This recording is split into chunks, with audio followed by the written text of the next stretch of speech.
«Fuera», gritó doña Amparo, señalando la escalera con el dedo. «Vete con tu madre y llévate a esa niña». La niña tenía apenas 10 días. 10. Claudia Soler Ortega aún caminaba doblada por la cesárea, con los puntos tirándole cada vez que intentaba enderezarse.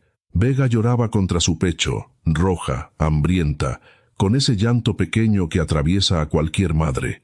Pero doña Amparo Ferrer no miraba a la recién nacida. Miraba la manta rosa como si aquella criatura fuera una vergüenza para la casa Navarro. Si alguna vez has visto a una mujer recién parida ser tratada como si hubiera fallado por traer una hija al mundo, suscríbete a Alma de Corazón y escribe en los comentarios qué habrías hecho tú en su lugar. ¿Callarte para no romper la familia o plantarte aunque te tiemblen las piernas? Claudia tenía 30 años y vivía con su marido, Adrián Navarro Ferrer, encima del Horno Navarro, una panadería antigua de El Cabañal, en Valencia. Cada madrugada, la casa olía a harina tostada, a levadura y a café con leche servido deprisa antes de levantar la persiana metálica. Claudia había imaginado que su hija crecería allí, entre bandejas de coca de llanda, barras recién hechas y vecinos entrando con monedas sueltas para comprar el pan del día. Pero desde que salieron del Hospital La Fe, doña Amparo cambió la cara. No preguntó si a Claudia le dolía la herida. No cogió a Vega en brazos, ni siquiera fingió alegría delante de la familia. Solo dijo, delante de una enfermera, una niña.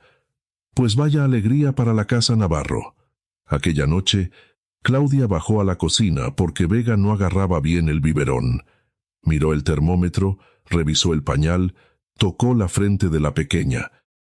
No tenía fiebre, pero algo no iba bien.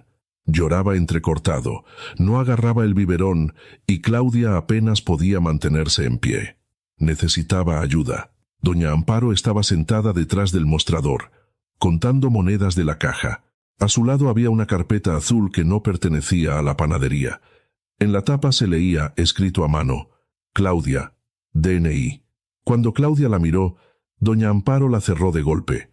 Entonces Claudia comprendió que aquella crueldad no había empezado con el nacimiento de Vega. Algo venía preparado desde antes. Y justo cuando intentó preguntar, escuchó los pasos de Adrián subiendo desde el obrador. Adrián no gritó. Eso fue lo primero que dejó a doña Amparo sin sitio donde apoyar su rabia. Se quedó quieto, con la bandeja de cruasanes y la camisa blanca manchada de harina. Luego dejó la bandeja, se lavó las manos en el fregadero del obrador y subió al dormitorio sin mirar atrás. Claudia, aún con Vega pegada al pecho, entendió que algo se había roto. No era una discusión más de cocina, ni otra frase amarga. Aquella vez Adrián no pidió calma, no dijo, mañana hablamos. No intentó suavizar la humillación. Abrió el armario, sacó una bolsa de deporte azul y empezó a meter lo imprescindible. 2 camisones de Claudia, bodys de recién nacida, pañales, gasas, leche de fórmula, el informe de alta de la fe, la tarjeta sanitaria, el DNI y el libro de familia. También cogió el gorro blanco que Vega había usado al salir del hospital. «¿Qué haces?», chilló doña Amparo desde la puerta. «¿Vas a dejar a tu madre por una mujer que solo te ha dado una niña?». Adrián cerró la cremallera despacio. Tenía la mandíbula apretada, pero la voz le salió firme. «No, mamá. Voy a dejar de ser el hijo que tú manejas». Doña Amparo se quedó muda apenas un instante. Después empezó a hablar de la panadería, del apellido Navarro, de los años que ella había levantado la persiana a las 5 de la mañana. Pero Adrián ya no contestó. Ayudó a Claudia a ponerse una rebeca. Envolvió a Vega con una manta y bajó las escaleras con cuidado, porque los escalones viejos eran estrechos y resbalaban por la humedad del obrador. En la calle de El Cabañal aún olía a sal y a pan caliente. Un taxi tardó 12 minutos en llegar. 12 minutos en los que doña Amparo siguió gritando desde el portal mientras una vecina asomaba detrás de la persiana. Claudia temblaba. No sabía si por el dolor de la cesárea, por el frío o por la vergüenza. Adrián le sujetó la espalda para ayudarla a entrar en el coche y, antes de sentarse, miró a su madre por última vez. «Mi hija no va a crecer donde se la recibe como una desgracia». Fueron a casa de los padres de Claudia, en Ruzafa.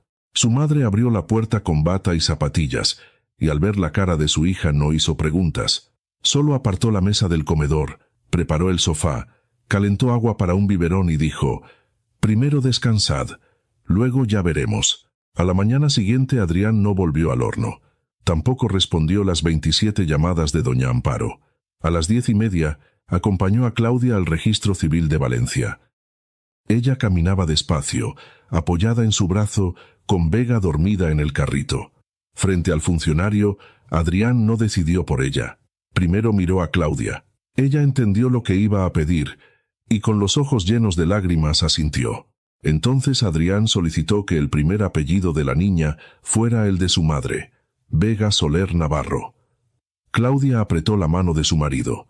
Por primera vez desde el parto, sintió que su maternidad no era una vergüenza que debía esconderse, sino algo que quedaba escrito en un documento público. La mujer que la trajo al mundo no va a quedar en segundo plano por una familia que la echó a la calle, dijo Adrián. Cuando envió la foto del registro al grupo de WhatsApp familiar, el silencio duró menos de un minuto. Luego llegaron mensajes, llamadas y audios cortados por la rabia. Doña Amparo escribió una sola frase: «Esto me lo vais a pagar». Aquella tarde, mientras Claudia intentaba dormir a Vega en el cuarto de su infancia, el cartero llamó al timbre. Traía un burofax a su nombre. El burofax llegó a media tarde, cuando la casa por fin parecía respirar en silencio. Vega dormía en el cuarto de Claudia, envuelta en una manta fina, y la madre de Claudia estaba en la cocina preparando una manzanilla.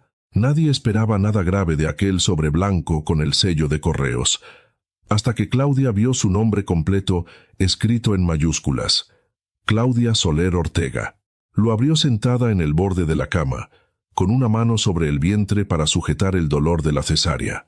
Adrián estaba de pie junto a la cómoda, doblando unos pañales. Al principio ella leyó despacio, sin entender.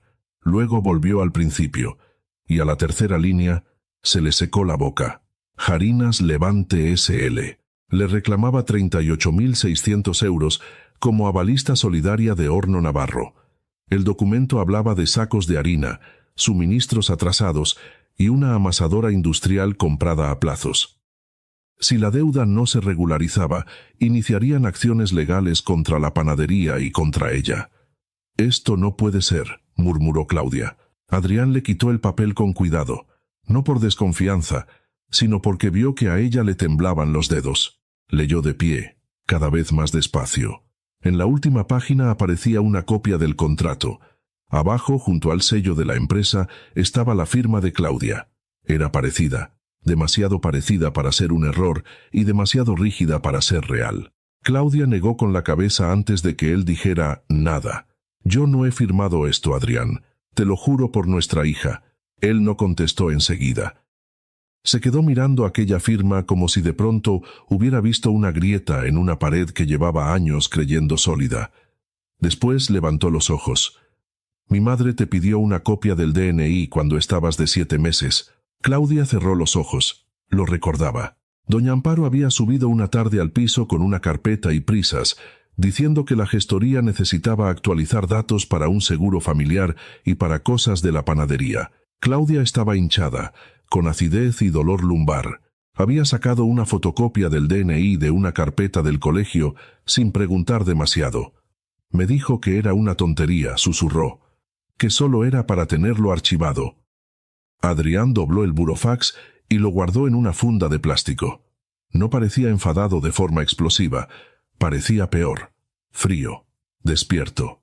Esa noche, cuando Vega ya había tomado el biberón y Claudia consiguió quedarse medio dormida, Adrián salió de casa de sus suegros con las llaves del horno en el bolsillo. No se lo dijo a nadie más. Caminó hasta la parada, tomó un taxi y volvió a El Cabañal por calles casi vacías, con las persianas bajadas y las terrazas recogidas. Entró por la puerta trasera de Horno Navarro, la que usaban los proveedores antes de amanecer. El obrador olía a masa fermentada y a metal húmedo. No encendió las luces grandes. Fue directo al despacho pequeño, donde doña Amparo guardaba facturas, albaranes y una torre de carpetas sin ordenar. El ordenador viejo tardó en arrancar. Adrián probó la contraseña de siempre. el nombre de su abuelo y el año de apertura del horno. Entró. Revisó correos enviados, facturas escaneadas, carpetas con nombres torpes. Proveedores, gestoría. Navarro 2024. En una subcarpeta encontró un archivo llamado Claudia DNI OK. Dentro había una imagen de su documento y otra de una firma recortada de un papel del colegio concertado donde ella trabajaba. Adrián sintió náuseas. Siguió buscando hasta que encontró un correo enviado desde la cuenta de Nerea, su hermana, a Harinas Levante. Adjuntaba el DNI de Claudia y el contrato firmado. El texto era breve. Os mando lo que faltaba. Mi madre dice que lo cerréis esta semana. Antes de cerrar, Adrián vio un borrador sin enviar en la bandeja. No tenía destinatario. Solo una frase escrita, como una nota que alguien no quiso borrar. Con una niña y sin casa, Claudia firmará lo que haga falta. Adrián no volvió directamente a Ruzafa. Antes de salir del despacho del horno, conectó un pendrive al ordenador viejo y copió todo lo que encontró. El DNI de Claudia, el correo de Nerea, el contrato escaneado y aquel borrador con la frase que le dejó la sangre fría. Después apagó la pantalla, cerró la puerta trasera y caminó hasta la calle de la Reina con el móvil apretado en la mano. En la parada de taxis, llamó a Claudia. Ella contestó con la voz baja, para no despertar a Vega. «He encontrado cosas», dijo él. «No quiero que las veas sola». Cuando llegó al piso de los padres de Claudia, ya pasaba de medianoche. La madre de ella dormía en el sofá. En la cocina solo quedaba encendida la luz de la campana extractora. Claudia se sentó frente a Adrián, pálida, con una bata gris y el pelo recogido. No lloró. Escuchó. Adrián puso el pendrive sobre la mesa, abrió el portátil de su suegro y le enseñó los archivos uno por uno. El DNI escaneado. La firma recortada. El correo de Nerea a Harinas Levante. Claudia se llevó una mano al vientre, no por la herida, sino porque entendió que la habían usado mientras estaba embarazada, confiada y cansada. «No era solo echarme de la casa», murmuró. «Querían dejarme fuera con una deuda encima». Esa frase cambió algo en ella. Hasta entonces se había sentido expulsada, avergonzada, casi culpable por haber traído problemas a sus padres. Pero al ver su nombre en documentos que no había firmado, la vergüenza empezó a convertirse en decisión. A la mañana siguiente fue Claudia quien buscó ayuda.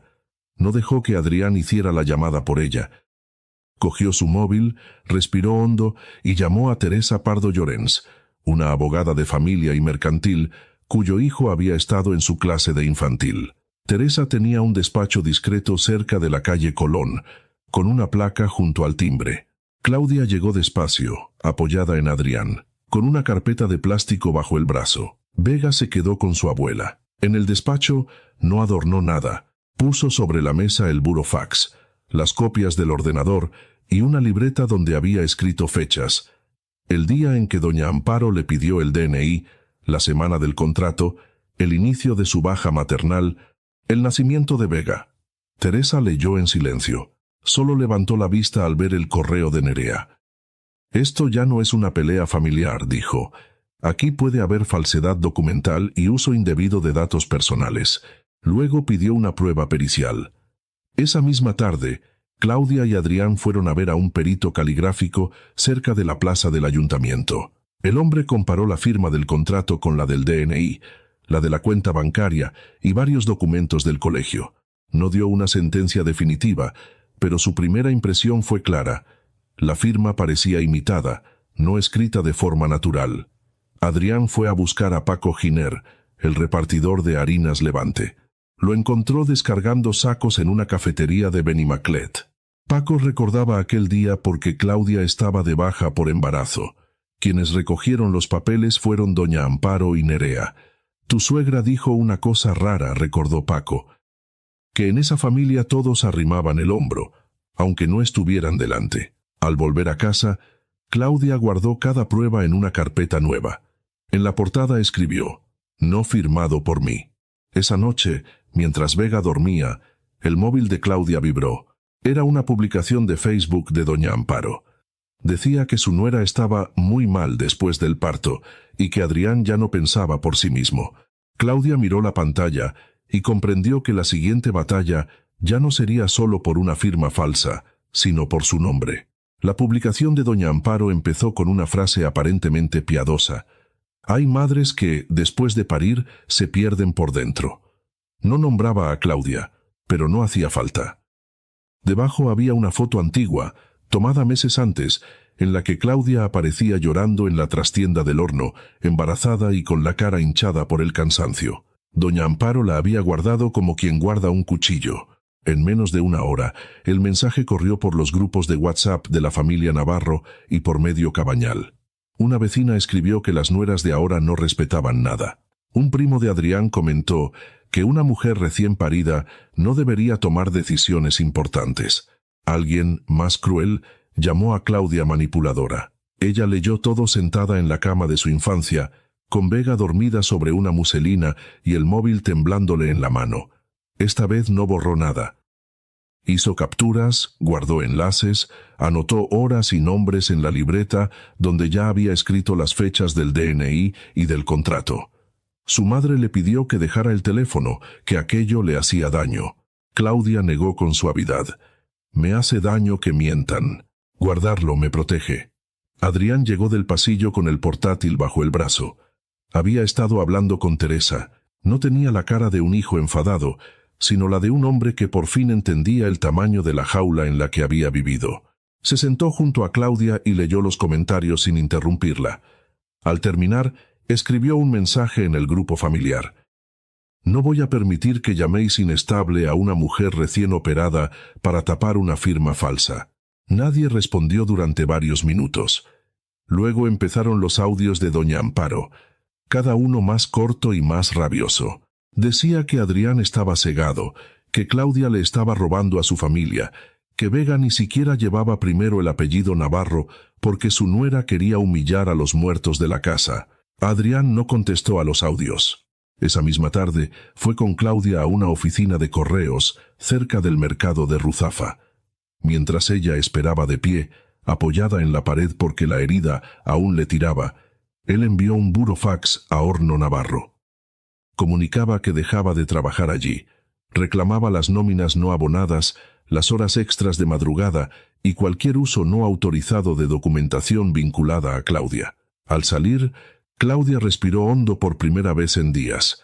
No era alivio, era miedo mezclado con algo más firme. Adrián la miró y dijo: «Mi madre siempre ha usado el horno para que todos nos sintamos en deuda. Se acabó». La respuesta de doña Amparo llegó al día siguiente, no en forma de disculpa, sino de invitación. Un mensaje elegante, casi correcto, enviado a varios familiares. Comida el domingo en una arrocería de la Albufera para hablar como adultos y presentar a Vega a la familia. Claudia leyó aquellas palabras y supo que no había paz en ellas. Había escenario. Teresa llamó poco después.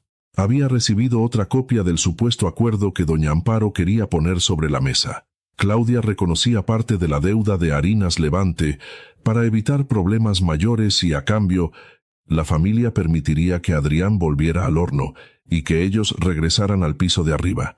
«Quiere que firmes delante de todos», dijo Teresa. «Si vas, no vayas como nuera. Ve como alguien que lleva pruebas».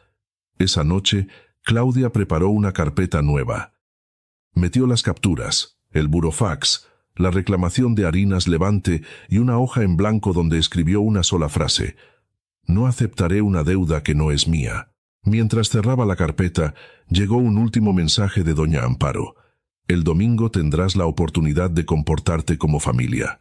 Claudia miró a Adrián. Él ya había sacado del armario una vieja caja metálica de harina del Horno Navarro. La caja metálica no era grande. Tenía las esquinas abolladas, restos de harina pegados en las juntas y una etiqueta vieja, casi borrada, donde aún se leía Horno Navarro, 1987. Adrián la dejó sobre la mesa de la cocina de los padres de Claudia, como si acabara de sacar del armario algo más pesado que un simple recipiente. «Mi abuelo guardaba aquí las recetas», dijo. «Mi madre siempre decía que esta caja era la memoria del horno». Claudia pasó los dedos por la tapa fría. Durante años había visto aquella caja en una estantería del despacho, junto a facturas, libretas de proveedores y santos de plástico. Doña Amparo la tocaba con respeto cuando hablaba de tradición, de sacrificio, de lo que la familia Navarro había levantado con sus manos. Ahora Claudia entendía que esa misma palabra, familia, se había usado demasiadas veces para tapar abusos. No dijeron mucho más. Vega dormía en el Moisés, con los puños cerrados junto a la cara. La madre de Claudia planchaba gasas en silencio, fingiendo no mirar. El padre, sentado al fondo con las gafas bajas, revisaba por tercera vez la cerradura del portal desde la aplicación de la comunidad. Nadie en aquella casa estaba tranquilo, pero nadie pidió a Claudia que se escondiera. Teresa llegó a las 9:15 de la mañana del sábado. Traía una carpeta rígida, un portátil pequeño y la serenidad seca de quien había visto demasiadas familias destruirse en nombre de la sangre. Extendió los documentos sobre la mesa. El burofax de Jarinas Levante, las capturas de Facebook, las copias de los correos, el informe preliminar del perito y una hoja con el orden en que debían presentarse las pruebas, si doña Amparo intentaba forzar la firma. «No vais a discutir», dijo Teresa. «No vais a justificaros. Primero se niega la deuda, después se muestra la falsificación, y solo si ella insiste, se enseña el audio». Claudia asintió. Había dormido poco, pero tenía una claridad que le sorprendía. Abrió su libreta y leyó en voz alta la línea de tiempo que había preparado. El día en que doña Amparo le pidió el DNI, la fecha del supuesto contrato, la semana de su baja maternal, el nacimiento de Vega y la llegada del burofax. En cada fecha había añadido dónde estaba, quién podía confirmarlo y qué documento lo probaba. Teresa la miró con aprobación. «Esto es importante, Claudia. Ya no estás reaccionando. Estás ordenando la verdad». Adrián, mientras tanto, conectó el pendrive al portátil. Había recuperado imágenes de la cámara del despacho del horno. La calidad no era perfecta, pero bastaba. En una grabación se veía a Nerea entrando con varios folios, sentándose frente al ordenador y practicando una firma en una hoja aparte. No se distinguía cada trazo, pero sí el gesto. Mirar la pantalla, copiar, romper el papel, volver a intentarlo. Claudia no apartó la vista. Le dolió más de lo que esperaba. Nerea había comido en su mesa, había tocado su barriga durante el embarazo, había elegido un pijama para Vega en una tienda de la calle Colón. Y allí estaba, doblada sobre un escritorio, ensayando cómo convertir su nombre en una deuda. Adrián apagó el vídeo antes de que el silencio se hiciera insoportable. «Hay más», dijo. Sacó una factura de la amasadora industrial, un extracto bancario y 2 transferencias marcadas con rotulador. Parte del dinero no había ido al horno. Había salido hacia una cuenta de Nerea. Teresa frunció los labios, tomó una foto y pidió a Adrián que no tocara los originales sin guantes. Después grabó en su móvil una breve declaración de Claudia, con fecha y hora, explicando que nunca había autorizado el uso de su DNI ni firmado aquel aval. Claudia habló despacio. Al principio le tembló la voz, pero no se detuvo. Cuando terminaron, Adrián abrió la caja metálica. Dentro colocaron por orden las copias impresas, el pendrive, el informe del perito, el burofax y una hoja donde Claudia había escrito: «No aceptaré una deuda que no es mía». El domingo, antes de salir hacia la Albufera, Claudia se acercó al Moisés. Vega abrió los ojos apenas un segundo. Claudia le acarició la mejilla y susurró: «No vas a crecer creyendo que naciste para pedir perdón». Al cerrar la puerta del piso, Adrián llevaba la caja bajo el brazo. Entonces su móvil vibró. Era un mensaje de Nerea. «No vengáis. Mamá tiene algo preparado. No me metáis en esto». El mensaje de Nerea quedó abierto en la pantalla del móvil de Adrián durante todo el trayecto. «No vengáis. Mamá tiene algo preparado». Claudia lo leyó 2 veces, pero no pidió volver. Miró por la ventanilla del coche mientras Valencia iba quedando atrás y el paisaje se abría hacia la Albufera, con el agua quieta, los arrozales bajos y esa luz de domingo que hacía parecer pacífico, incluso lo que no lo era. Adrián conducía con la caja metálica en el asiento trasero, sujeta con el cinturón como si llevara algo frágil. Teresa iba en su propio coche. Habían decidido no responder a Nerea. Si era una advertencia sincera, llegaba tarde.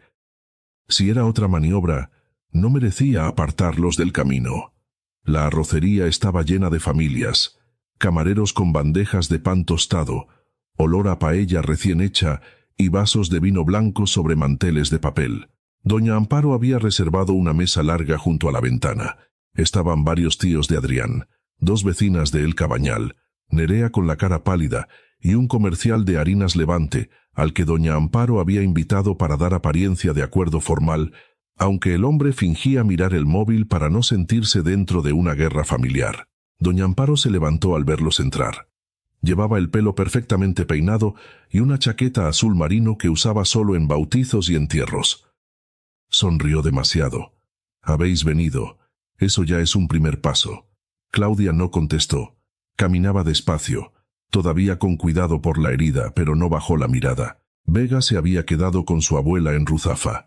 Aquella decisión, tomada por Claudia, fue la primera forma de protegerla de esa mesa. Durante los primeros minutos, doña Amparo habló de comida, de lo bonito que era perdonar, de lo mucho que sufría una madre cuando un hijo se alejaba. Nadie comía con normalidad. Los cubiertos chocaban demasiado bajo contra los platos. Adrián no tocó el pan. Cuando llegó la paella, doña Amparo sacó una carpeta beige del bolso y la dejó junto a la jarra de agua. «Vamos a hacer esto fácil», dijo. Claudia reconoce una parte de la deuda. Todos evitamos denuncias y Adrián vuelve al horno. La niña necesita estabilidad, no abogados. Teresa, sentada a la izquierda de Claudia, levantó apenas la vista. «Mi clienta no va a firmar nada que no haya leído conmigo». Doña Amparo soltó una risa corta. «Tu clienta es mi nuera, y esta es una conversación de familia». Entonces miró a Claudia con una dulzura falsa. «Si de verdad quieres paz, firma. Bastante daño has hecho ya separando a mi hijo de su casa». Claudia sintió el calor subirle al rostro, pero colocó las manos sobre la mesa para que no se le notara el temblor. Luego sacó su carpeta, la dejó junto al plato y miró a doña Amparo sin levantar la voz. «No voy a reconocer una deuda que no es mía. Y antes de hablar de paz, vamos a hablar de mi firma». Doña Amparo endureció la boca. Si al menos hubiera sido un niño, todo habría sido distinto. La frase cayó sobre la mesa como una copa rota. Claudia no bajó los ojos. Adrián cerró los ojos un segundo. Después se levantó. Fue al asiento donde estaba la caja metálica y la colocó delante de su madre. El viejo metal hizo un ruido seco sobre el mantel. «Esta caja era la memoria del horno, ¿no?», dijo él. «Pues hoy va a guardar la verdad». Abrió la tapa. Sacó primero el burofax de Harinas Levante. Luego el informe preliminar del perito, las capturas del correo de Nerea, el extracto con las transferencias marcadas y una copia del archivo Claudia DNI OK. Teresa conectó el pendrive a su portátil y giró la pantalla lo justo para que la mesa pudiera ver el vídeo. Nerea, en el despacho del horno, practicando una firma una y otra vez. Nerea empezó a llorar antes de que nadie dijera su nombre. «Eso no demuestra nada», dijo doña Amparo, pero su voz ya no mandaba. Adrián pulsó el audio. La voz de su madre salió clara entre el ruido lejano de platos y conversaciones ajenas. «Con una niña y sin casa, Claudia firmará lo que haga falta». Nadie se movió. El hombre de Harinas Levante dejó el móvil boca abajo. Paco Giner, que había llegado por petición de Teresa y esperaba en una mesa cercana, se acercó y confirmó que Claudia no estuvo presente el día de la firma. Nerea se tapó la cara con las manos. «Fue mamá», dijo al fin, rota. Mamá dijo que Claudia nunca se atrevería a denunciar. Doña Amparo miró a su hija como si acabara de perderla. Luego miró a Adrián. Él no gritó. «Mamá, no echaste a mi mujer por haber tenido una niña. La echaste porque necesitabas verla rota para cargarle una deuda que no era suya». La arrocería entera pareció quedarse en silencio. Doña Amparo abrió la boca, pero no salió nada. Por primera vez, no encontró una frase con la que dominar la mesa. Al salir, Claudia recibió un mensaje de Teresa. «Mañana presentamos denuncia. Esta vez empiezas tú». Al día siguiente de aquella comida en la Albufera, Claudia entró en el despacho de Teresa Pardo con Vega dormida en el carrito y una carpeta bajo el brazo. Ya no caminaba como una mujer expulsada de una casa ajena, sino como alguien que había entendido que su nombre no podía seguir en manos de otros. Firmó la denuncia por falsedad documental, uso indebido de sus datos personales y por haberla incluido como avalista en una deuda que jamás aceptó. Las semanas siguientes no fueron fáciles. Hubo declaraciones, llamadas de la gestoría, nuevas copias del contrato y una prueba pericial que confirmó lo que Claudia ya sabía. Aquella firma no era suya. Harinas Levante suspendió la reclamación contra ella mientras se investigaba la falsificación y dirigió el expediente hacia Horno Navarro, Doña Amparo y Nerea. Nerea acabó reconociendo que su madre le había pedido usar el DNI de Claudia porque una nómina estable de colegio concertado hacía más limpia la operación. Doña Amparo no terminó arruinada de un día para otro, pero perdió lo que más había protegido, el control. Tuvo que apartarse de la gestión del horno, vender parte de un local heredado para cubrir deudas y soportar que el barrio dejara de verla como la madre sacrificada de siempre. La publicación de Facebook desapareció esa misma semana. No hubo disculpas públicas, pero sí un silencio que decía mucho. En el grupo familiar donde habían llamado manipuladora a Claudia, nadie volvió a escribir. 2 vecinas borraron sus comentarios. Y cuando alguien preguntaba por qué Doña Amparo ya no estaba detrás del mostrador, en el Cabañal todos bajaban la voz. Adrián no volvió a trabajar allí. Encontró empleo en un obrador de Paterna, con contrato, horario claro y nómina a final de mes. Claudia regresó poco a poco al colegio. Más adelante, junto a Teresa, empezó a organizar encuentros para madres recientes en Ruzafa, donde hablaban de lactancia, papeles, miedo, dinero y dignidad.